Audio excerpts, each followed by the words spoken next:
اللهم صل على سيدنا ومولانا محمد افضل صلواتك بعدد معلوماتك وبارك وسلم وصل عليه. بسم اللہ الرحمن الرحیم. عزیز طلباء کرام، امید ہے کہ انشاءاللہ العزیز آپ سب خیر و عافیت کے ساتھ ہوں گے. جامع السنن الترمذی جلد ثانی کے ابواب الزہد عن رسول اللہ صلی اللہ علیہ وسلم کے باب نمبر 30 باب ما جاء ان الغنا غنا النفس کے ساتھ آپ کے خدمت میں اللہ جل شانہ کے فضل و کرم سے حاضر ہونے کا موقع ملا. بحمد اللہ تعالی. عزیز طلباء کرام، آج ہمارا سبق نمبر 189 ہے، تو بڑھتے ہیں اپنے سبق کی طرف. باب ما جاء ان الغنا غنا النفس. یہ باب اس بیان میں ہے کہ مالداری دل کی بے نیازی ہے، دل کی مالداری ہے. وبه قال حدثنا احمد بن بديل بن قريش اليامي الكوفي قال حدثنا ابو بكر بن عياش عن ابي حصين عن ابي صالح عن ابي هريرة رضي الله تعالى عنه. ہمیں روایت کی احمد بن بدیل ابن قریش الیامی کوفی نے، انہوں نے ابو بکر ابن عیاش سے، انہوں نے ابو حصین سے، انہوں نے ابو صالح سے، اور انہوں نے حضرت ابو ہریرہ رضی اللہ تعالی عنہ سے قال قال رسول اللہ صلی اللہ علیہ وسلم کہ حضور نبی کریم صلی اللہ علیہ وسلم نے ارشاد فرمایا: لیس الغنا عن کثرت العرض ولكن الغنا غنا النفس. سامان کی زیادتی مالداری نہیں ہے، بلکہ نفس کی بے نیازی مالداری ہے. ھذا حدیث حسن صحیح. یہ حدیث حسن صحیح ہے. جی عزیز طلباء کرام، ہر سلائیڈ پر ایک ایک روایت ذکر ہے، تو انشاءاللہ ہر روایت کو پڑھنے کے بعد اس کے متعلق اس کی تشریح کرتے ہوئے آگے بڑھیں گے. یہ روایت متفق علیہ روایت ہے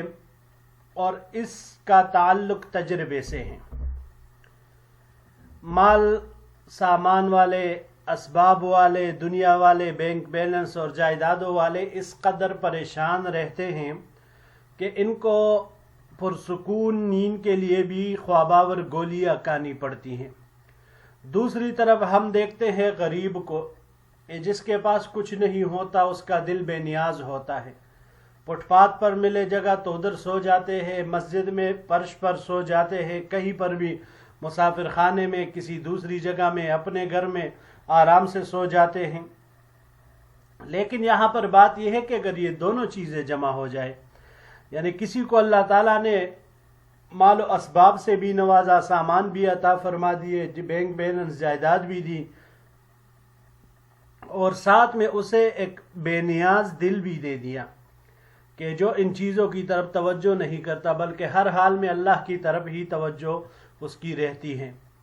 تو یہ پھر نور علی نور ہوگا. اس کے کیا کہنے. اور یہی چیز ہم نے مالدار صحابہ کرام، پھر صحابہ کے بعد تابعین، تبع تابعین، اپنے بزرگان دین اسلاف میں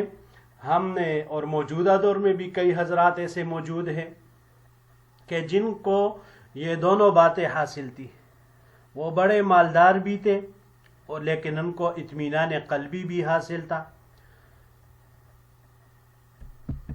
لیکن اگر ان دونوں کو الگ الگ رکھ دیا جائے، یعنی دل کی بے نیازی ایک طرف ہو جائے اور مال و اسباب کی فراوانی یہ دوسری طرف ہو جائے، تو پھر ان دونوں چیزوں میں جو سب سے قابل رشک چیز ہے وہ دل کا غنی ہونا ہے، دل کا استغنا ہے. مال و اسباب کی فراوانی یہ کوئی معنی نہیں رکھتی ہے، اس کی کوئی بھی حیثیت وہ نہیں ہے. بڑھتے ہیں اگلے سلائیڈ کی طرف. باب ما جاء فی اخذ المال بحقہ. یہ باب ہے برحق طور پر مال حاصل کرنے کے بیان میں. وبه قال حدثنا قتيبة قال حدثنا الليث عن سعيد المقبوري عن ابي الوليد قال سمعت خولة بنت قيس وكانت تحت حمزة بن عبد المطلب تقول ہمیں روایت کی قتیبہ نے، انہوں نے لیث سے، انہوں نے سعید المقبری سے، انہوں نے ابو الولید سے، ابو الولید نے کہا کہ میں نے خولہ بنت قیس سے سنا جو کہ حضرت حمزہ بن عبد المطلب کی نکاح میں تھی، انہوں نے فرمایا سمعت رسول اللہ صلی اللہ علیہ وسلم یقول، کہ حضور نبی کریم صلی اللہ علیہ وسلم کو میں نے فرماتے ہوئے سنا، ان هذا المال خضرۃ حلوۃ من اصابہ بحقہ بورک لہ فیہ، یہ مال یقیناً سرسبز و شیریں ہے، جو شخص اس کو برحق طور پر حاصل کرتا ہے اس کے لیے اس میں برکت فرمائی جاتی ہے۔ وَرُبَّ مُتَحَوَّزٍ فِيمَا شَاءَتْ بِهِ نَفْسُهُ مِن مَالِ اللَّهِ وَرَسُولِهِ لَيْسَ لَهُ يَوْمَ الْقِيَامَةِ إِلَّا النَّارُ، اور بعض لوگ اللہ اور اللہ کے رسول کے مال میں زبردستی گھسنے والے جس طرح ان کا جی چاہتا ہے، تو ان لوگوں کے لیے قیامت کے دن دوزخ کے سوا کچھ نہیں ہوگا۔ ھذا حدیث حسن صحیح، یہ حدیث حسن صحیح ہے۔ وابو الولید، یہ جو راوی یہاں پر آئے، اسمہ عبید سنوطہ، ان کا نام عبید سنوطہ ہے۔ جی عزیز طلباء کرام، باب کے عنوان سے ہی معلوم ہوتا ہے برحق طور پر مال حاصل کرنا، تو اس سے مراد جائز ذرائع سے مال کمانا اور ایسا ہدیہ قبول کرنا کہ جس کی طرف نفس پہلے سے مائل نہ ہو، پہلے سے اس کے دل میں یہ امید اور طمع نہ ہو کہ یہ انسان مجھے تحفہ دے، مجھے فلاں چیز دے دے، مجھے فلاں چیز دے دے، تو بغیر اشراف نفس کے ہدیہ لینا ہے۔ اب ناجائز طریقہ اس کا یہ ہوگا کہ مال کمانا حرام طریقوں سے، یا لوگوں سے سوال کرنا، لوگوں سے مانگنا، اپنی حاجات ضروریات اس کے سامنے رکھنا، اور یا اشراف کے ساتھ ہدیہ قبول کرنا، یہ ناحق طریقے پر مال حاصل کرنا ہے۔ تو اب روایت میں حضور نبی کریم صلی اللہ علیہ وسلم نے مال کے حصول کی دو صورتیں بیان فرمائی، یہی جو ہم نے بیان کی کہ آدمی برحق طریقے پر مال حاصل کرے، جائز ذرائع سے کسب حلال، یا اس کو کوئی ہدیہ ملے بغیر کسی امید کے، بغیر اس کے مانگنے کے، بغیر اس کے اس طرف لالچ رکھنے کے، تو اس مال میں اس کے لیے برکت ہوتی ہے۔ بورک لہ فیہ، آپ علیہ الصلاۃ والسلام نے فرمایا اس کے لیے اس مال میں برکت فرمائی جاتی ہے۔ دوسری صورت جو پھر ذکر فرمائی تو وہ رب متحوز سے آخر تک، کہ جو اللہ اور اس کے رسول کے مال میں، اللہ اور اس کے رسول کے مال میں یعنی اجتماعی چیزوں میں، جسے آپ قومی فنڈز بھی کہہ سکتے ہیں، سرکاری مال، بیت المال والا، تو یہ چیزیں، تو اس میں اپنی منمانی کرنے والا، خود اپنے قانون کے حساب سے چلنے والا، قانون کو کوئی نہیں مانتا، بس اپنی ذاتی قانون بنائے ہوتے ہیں، تو پھر ایسے لوگ قیامت کے دن جہنم میں جائیں گے۔ اب عزیز طلباء کرام، اس سے ایک مدرسے کا محتمم بھی مراد ہو سکتا ہے، ایک ملک کا صدر، وزیر اعظم بھی مراد ہو سکتا ہے، کسی علاقے کا MNA، MPA، ناظم، کونسلر، یوتھ والا، وہ سب مراد ہو سکتے ہیں جو ان فنڈز کو، اجتماعی چیزوں کو اپنے طریقے سے اس کو تقسیم کرے، خود کو زیادہ نفع دے اور دوسرے لوگوں کو محروم رکھے، تو پھر ایسے لوگوں کے لیے قیامت میں سوائے جہنم کے اور کوئی جگہ نہیں ہوگی۔ بڑھتے ہیں اگلے باب کی طرف۔ باب وبه قال حدثنا بشر بن هلال الصواف قال حدثنا عبد الوارث بن سعيد عن يونس عن الحسن عن ابي هريره رضي الله تعالى عنه قال، ہمیں روایت کی بشر بن ہلال الصواف نے، انہوں نے عبد الوارث بن سعید سے، انہوں نے یونس سے، انہوں نے حسن سے، انہوں نے حضرت ابو ہریرہ رضی اللہ تعالی عنہ سے، قال قال رسول اللہ صلی اللہ علیہ وسلم لعن عبد الدینار لعن عبد الدرہم، ابو ہریرہ رضی اللہ تعالیٰ عنہ نے فرمایا کہ حضور نبی کریم صلی اللہ علیہ وسلم نے ارشاد فرمایا، دینار کا بندہ رحمت سے دور کیا گیا ہے، درہم کا بندہ رحمت سے دور کیا گیا ہے۔ ھذا حدیث حسن غریب من ھذا الوجہ، یہ حدیث حسن ہے، غریب ہے اس طریق کے اعتبار سے۔ وقد روی من غیر ھذا الوجہ عن ابی ہریرہ عن النبی صلی اللہ علیہ وسلم اتم من ھذا واطول، اور تحقیق کے ساتھ اس کو روایت کیا گیا ہے اس سند کے علاوہ، اس طریق کے علاوہ، حضرت ابو ہریرہ رضی اللہ تعالی عنہ سے، انہوں نے حضور نبی کریم صلی اللہ علیہ وسلم سے، اور وہ والی روایت اس روایت سے زیادہ اتم اور زیادہ طویل ہے۔ جی عزیز طلباء کرام، حدیث مبارک کا مطلب یہ ہے کہ جو لوگ مال اور دولت کے بندے ہیں، اس کے پرستار ہے، اس کے پجاری ہے، یعنی گویا کہ ان لوگوں نے دولت کو ہی اپنا مطلوب بنا رکھا ہے، دولت کے ساتھ ہی بس ان کی محبت ہے اور دولت کو ہی محبوب بنا رکھا ہے، پیسے کو، روپیے کو، تو وہ لوگ اللہ کی رحمت سے دور ہے۔ وجہ کیا ہے اس کی؟ تو وجہ اس کی یہ ہے کہ مال و دولت، یاد رکھیے گا، یہ اسباب معیشت ہے، اور ان کے ذریعے انسان آخرت کا سامان تیار کر سکتا ہے۔ تو یہ مال بذاتی ہی مقصود نہیں ہے، بذاتی ہی مقصود اور مومن کا مقصد دنیا میں وہ اللہ تعالیٰ کی رضامندی ہے، اور وہی اللہ کی ذات ہی لائق پرستش اور لائق عبادت ہے۔ تو اب انسان جب حقیقی معبود کو چھوڑ کر اسباب کے پیچھے چلنے والا بن جائے، ان کے ساتھ اپنا دل لگا لے، تو ظاہر سی بات ہے پھر وہ اللہ کی رحمت سے دور ہو جاتا ہے۔ پھر مال و دولت کی بندگی، اس کا مطلب آپ یوں سمجھے کہ اس کے طلب میں انسان ایسا گرفتار ہو جائے کہ وہ اللہ کے احکامات کی پابندی کرنا چھوڑ دے، حلال اور حرام کی تمیز کرنا چھوڑ دے، احکامات شرعیہ کو پس پش ڈال لے، بس مال کمانا ہی اس کا مقصود ہو، تو چاہے وہ حلال طریقے سے ہو یا حرام سے ہو، بس اس کا ضرور مطلب ہی پورا کرنا ہے، تو وہ اب حلال سے حاصل ہو یا حرام سے، تو پھر یہ اس کے پیچھے لگ جاتا ہے۔ تو اسی وجہ سے اس کو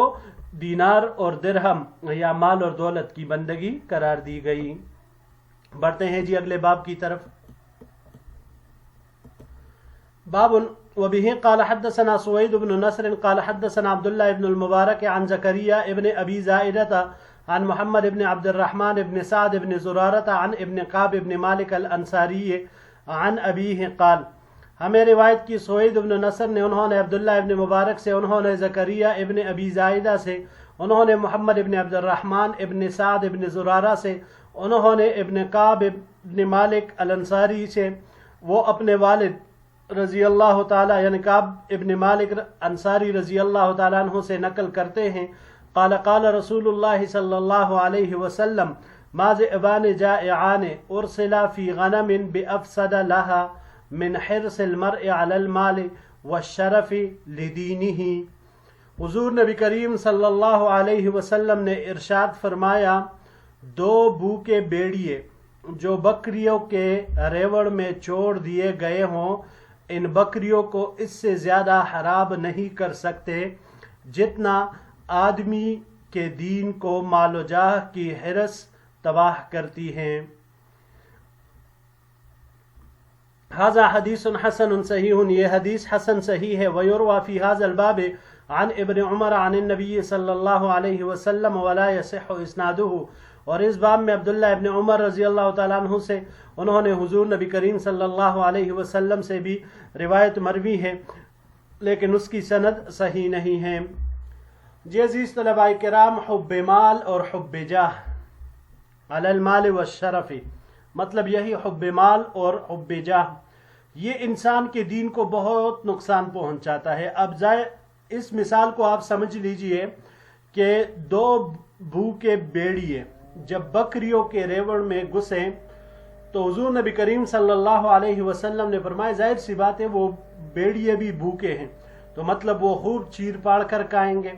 نقصان پہنچائیں گے، لیکن آپ علیہ الصلوۃ والسلام نے فرمایا کہ وہ دو بھوکے بیڑیے بکریوں کو اتنا نقصان نہیں پہنچا سکتے جتنا حب مال اور حب جاہ، یہ انسان کے دین کو تباہ کر دی ہے۔ یہ دونوں اس دو بھوکے بیڑیوں سے زیادہ تباہ کن ہے۔ مال کی محبت جب انسان کے اوپر چھا جاتی ہے تو پھر آدمی کے اندر جائز اور ناجائز کا خیال ہی نہیں رہتا۔ حب الدنیا رأس کل خطیئت، ان کے اندر ہم حضور صلی اللہ علیہ وسلم کے فرمان ہم نے پڑھا ہوا ہے، ہم سب نے۔ اسی طرح حب مال کے بعد جب انسان منصب سے، عہدے سے وہ محبت کرنے لگتا ہے اور اس کے دل میں چاہت اور طلب ہوتی ہے تو یہ بھی انسان کو تباہ کر دیتی ہے، کیونکہ وہ اس منصب کے حصول کے لیے پھر ہر صحیح غلط راستہ اپنانے سے گریز وہ نہیں کرتا۔ بڑھتے ہیں جی آخری باب کی طرف۔ باب وبه قال حدثنا موسى بن عبد الرحمن الكندي قال حدثنا زيد بن حباب قال حدثني المسعودي قال حدثنا عمرو بن مرة عن إبراهيم عن علقمة عن عبد الله قال، ہمیں روایت کی موسیٰ ابن عبد الرحمن الکندی نے، انہوں نے زید بن حباب سے، انہوں نے روایت کی مسعودی سے، انہوں نے عمرو بن مرہ سے، انہوں نے ابراہیم سے، انہوں نے علقمہ سے، انہوں نے عبداللہ سے، عبداللہ ابن مسعود رضی اللہ تعالیٰ عنہ نے فرمایا، نام رسول اللہ صلی اللہ علیہ وسلم علی حصیر فقام وقد اثر فی جنبہ، حضور نبی کریم صلی اللہ علیہ وسلم ایک دن کھجور کی چٹائی پر سوئے ہوئے تھے، جب آپ علیہ السلام اٹھے تو جسم مبارک پر چٹائی کے نشانات پڑ گئے تھے۔ فقلنا یا رسول اللہ صلی اللہ علیہ وسلم لو اتخذنا لکا وطاءً، اے اللہ کے رسول صلی اللہ علیہ وسلم اگر آپ حکم دے تو ہم آپ کے لیے بستر بنا دے۔ فقال، تو حضور نبی کریم صلی اللہ علیہ وسلم نے ارشاد فرمایا، مالی ولد دنیا ما انا فی الدنیا الا کراکب استظل تحت شجرت ثم راح وترکها، مجھے دنیا سے کیا لینا دینا، میرا حال تو دنیا میں اس مسافر جیسا ہے جو سائے کے لیے کسی درخت کے نیچے اترا اور پھر وہ منزل کی طرف چل دیا اور اس سائے کو وہیں پر چھوڑ دیا۔ وفی الباب عن ابن عمر و ابن عباس ھذا حدیث حسن صحیح، اس باب میں عبداللہ ابن عمر اور عبداللہ ابن عباس رضی اللہ تعالی عنہم اجمعین سے روایات مروی ہے، یہ حدیث حسن صحیح ہے۔ جی عزیز طلباء کرام، حدیث واضح ہے۔ مسافر کی مثال آپ صلی اللہ علیہ وسلم نے انسانی زندگی کے ساتھ بیان فرمائی کہ مسافر جس طرح کسی ایک مقام پر تھوڑی دیر کے لیے ٹہرتا ہے، سستانے کے لیے، آرام کرنے کے لیے، تو وہاں پر وہ اپنی راحت کے لیے کوئی بھی دیر پا انتظام نہیں کرتا، بلکہ جیسے اسے موقع مل جاتا ہے، ٹھنڈی چاؤ مل جاتی ہے تو اس میں وہ تھوڑی دیر آرام کرنے کے لیے لیٹ جاتا ہے، لیکن اس کے دل و دماغ پہ جو فکر سوار رہتی ہے وہ اپنے منزل تک پہنچنے کی ہوتی ہے۔ اس کے دل و دماغ میں یہی بات رہتی ہے کہ میں نے اپنے منزل تک پہنچنا ہے۔ تو مسلمان کا کام بھی یہی ہے کہ اس کا منزل مقصود وہ آخرت ہے، اللہ کی رضامندی ہے۔ دنیا میں آیا تو یہاں پر اس نے دائمی پڑاؤ نہیں کرنا، عارضی پڑاؤ ہے، درخت کے سائے کے نیچے جیسے مسافر تھوڑی دیر کے لیے آرام کرنے کے لیے، سستانے کے لیے وہ لیٹ جاتا ہے، تو مسلمان بھی دنیا میں اسی طرح آیا ہے۔ تو یہاں پر یہ وقتی ضرورت کے کام کرے گا، دائمی ضروریات اس کی آخرت کے ساتھ متعلق ہے، تو آخرت کے متعلق اس کی سوچ اور فکر یہ زیادہ ہونی چاہیے، اور انسان کو اپنا قوت، اپنی فکر اور صلاحیت آخرت کی تیاری میں لگانا چاہیے۔ جی عزیز طلباء کرام، یہی تک ہمارا آج کا سبق تھا۔ انشاءاللہ العزیز زندگی رہی تو اگلے درس میں ایک نئے باب کے ساتھ پھر آپ کی خدمت میں حاضر ہوں گے۔ السلام علیکم ورحمۃ اللہ وبرکاتہ۔